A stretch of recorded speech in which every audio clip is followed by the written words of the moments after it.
Tahapan perkembangan janin dalam kandungan. Yang pertama ada permulaan kehidupan manusia, dimulai dengan pembuahan sel telur dan sperma. Kedua, proses pembuahan 23 kromosom dari ayah dan 23 dari ibu bersatu membentuk gene.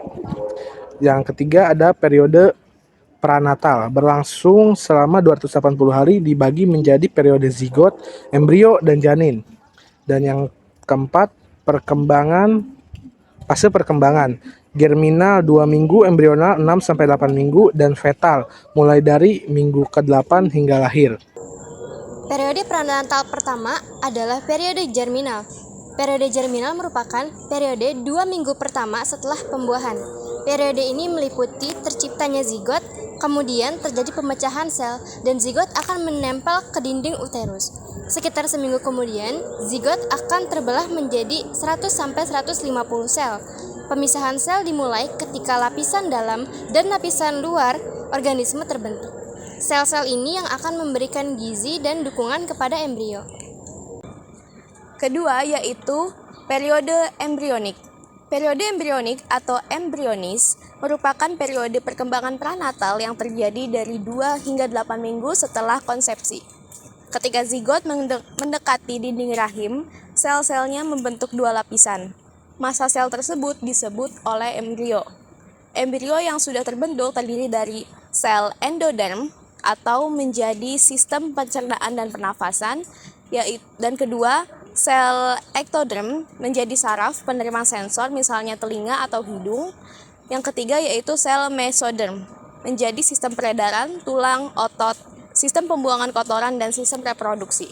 Ketika 3 lapisan embrio terbentuk, sistem dukungan kehidupan bagi embrio matang dan berkembang secara cepat. Sistem dukungan kehidupan ini meliputi ari-ari, tali pusar, dan amonion. Dalam embrio yang sedang berkembang mengapung memiliki fungsi untuk menyediakan lingkungan yang suhu dan kelembapannya terkendali, serta melindungi janin dari guncangan. Selanjutnya ada periode fetal. Periode fetal merupakan tahap perkembangan janin yang dimulai dari 2 bulan setelah pembuahan dan berlangsung hingga 7 bulan. Selama periode ini, janin mengalami pertumbuhan pesat dan aktivitas fisik yang meningkat. Berbagai fitur fisik mulai terbentuk seperti wajah, lengan, kaki, dan juga alat kelamin. Refleks prenatal juga semakin kuat dan pertumbuhan jaringan lemak serta fungsi organ terus berkembang. Pada akhir periode fetal, janin memiliki berat dan panjang yang cukup besar untuk siap kelahiran. Selanjutnya adalah bagian C tentang pengaruh prenatal pada tingkah laku sesudah dilahirkan. Ada beberapa pengaruh prenatal yang diperkirakan dapat mempengaruhi perkembangan pada anak pasca dilahirkan. Beberapa faktor tersebut meliputi nomor 1, faktor lingkungan. A. Faktor ekstern yang diperkirakan mempengaruhi tingkah laku postnatal antara lain sering dilakukannya ronsen. Hal tersebut dapat meningkatkan risiko bayi mengalami kerusakan sel-sel tubuh hingga meningkatkan risiko cacat atau kanker di kemudian hari. Makin banyak dosis penyinaran, makin buruk akibatnya. Lalu yang kedua ada pemakaian obat-obat penenang seperti softenon atau thalidomid dapat mengakibatkan cacat berat serta usaha-usaha pengguguran di awal kehamilan dapat menyebabkan gangguan perkembangan pada anak. Lalu di bagian B ada ketegangan emosional.